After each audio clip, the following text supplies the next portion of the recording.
इथं कोर्ट जर थांबतं इथं या देशातलं तर काय राहिलं काय लोकशाहीमध्ये जिवंत काय? नमस्कार. लोकसभा निवडणूक तोंडावर आहे. अशातच राज्यातील काही बड्या नेत्यांचा भाजपमध्ये पक्षप्रवेश होऊ शकतो अशी चर्चा देखील आहे. यातच खासदार नवनीत राणा यांच्या नावाची ही चर्चा आहे. तसेच शिंदे गटाचे माजी खासदार आनंदराव अडसूळ यांनी देखील नवनीत राणा यांच्या विरुद्ध दंड थोपटले आहेत. तर यावरूनच अडसूळ यांनी अजित पवार यांची भेट देखील घेतली आहे. या सर्व घडामोडीवर बच्चू कडू यांनी एक मोठं वक्तव्य केलं आहे. यावेळी त्यांनी भाजपच्या हेतूवर प्रश्नचिन्ह निर्माण केलं आहे. त्यांचं अंतर्मन भाजपाचंच आहे पूर्ण.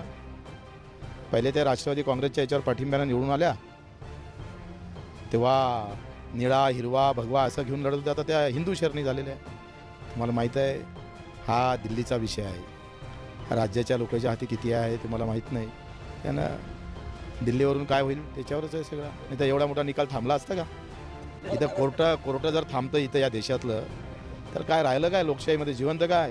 बच्चू कडू यांनी म्हटलंय की हाती झेंडा घेतला म्हणजेच भाजपचाच होतो असं नाही. नवनीत राणा यांचं अंतर्मन भाजपाचंच आहे.